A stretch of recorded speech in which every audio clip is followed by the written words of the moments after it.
हमें कन्वर्ट करना है इथेनोइक एसिड को बेंजीन से। ये होता है इथेनोइक एसिड, ये होता है बेंजीन। ये एलिफेटिक कंपाउंड है, इसको हमें एरोमेटिक में कन्वर्ट करना है। तो देखिए कैसे करेंगे। सबसे पहले स्टेप में हम लगाएंगे डी कार्बोक्सिलेशन।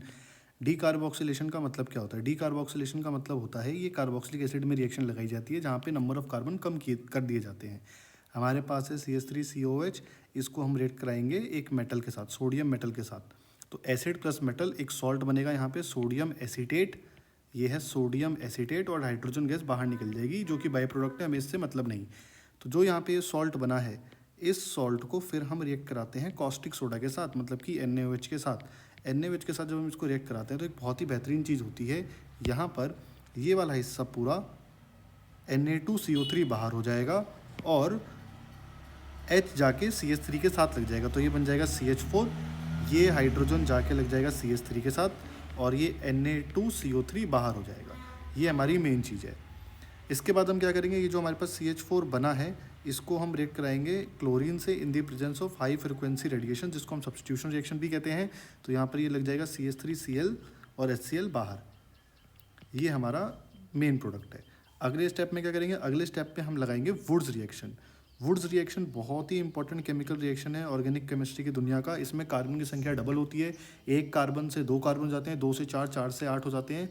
लेकिन इसमें एक बात ध्यान रखने वाली है कि ऑड नंबर ऑफ कार्बन के लिए एप्लीकेबल नहीं होता और ना ही ये इसमें ड्राई एथर लेना कंपलसरी होता है। तो जो हमारे पास ये CH3Cl बना है, इसको जब हम सोडियम से रिएक्ट कराएंगे in the presence of dry ether, ये ऑड नंबर ऑफ कार्बन के लिए एप्लीकेबल नहीं होता। 3 का 6 नहीं होगा, 5 का 10 नहीं होगा, अनडिजायर्ड प्रोडक्ट मिलेगा, बस 1 इसमें एक्सेप्शन है।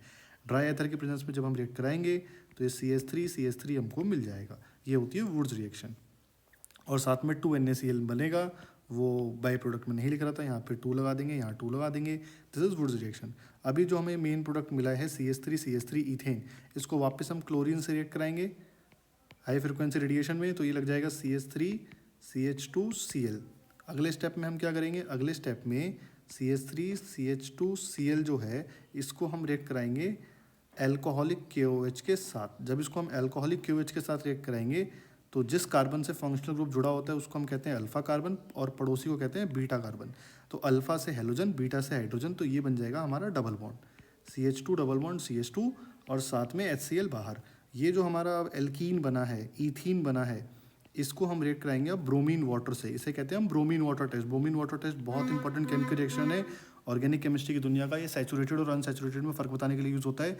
यहाँ पे दोनों जगह पर आके Br लग जाएगा, यहाँ पर भी Br लग जाएगा, यहाँ पर भी Br लग जाएगा। अब हम क्या करेंगे, आगे स्टेप में इसको रिएक्ट कराएंगे एल्कोहलिक KOH के साथ। वापस से एल्कोहलिक KOH के साथ रिएक्ट कराएंगे तो इसको अगर मैं अल्फा मान लूँ तो यहाँ से Br और यहाँ से H निकल जाएगा, तो ये बन जाएगा डबल बॉन्ड CH2 और यहाँ पे अभी भी Br लगा हुआ है। एक बार और इसको रिएक्ट कराएंगे, लेकिन इस बार एल्कोहलिक KOH नहीं ले सकते, अब हम लेंगे NaNH2। तो ये जो Br है, ये Br Na के साथ जाएगा, NaBr। यहाँ का H NH2 के साथ जाएगा, NH3, और इन दोनों कार्बन के बीच में अब एक और बॉन्ड आ जाएगा, ट्रिपल बॉन्ड बन जाएगा ये। तो ये हमारा जो इथीन बना है, अब सॉरी नॉट इथीन, ये जो हमारे पास इथाइन बना है, इससे सिंपल बेंजीन बन जाएगा red hot iron tube. Red hot iron tube बहुत ही इंपॉर्टेंट केमिकल रिएक्शन है। Red hot iron tube 873 kelvin temperature, pressure around 300 ATM। Direct यहाँ पर बेंजीन बन जाएगा। ये हमारा इथाइन से डायरेक्ट बेंजीन बन गया। तो ये हमारे पास केमिकल रिएक्शन का कन्वर्जन है पूरा, इथेनोइक एसिड से बेंजीन। बहुत इंपॉर्टेंट है ये।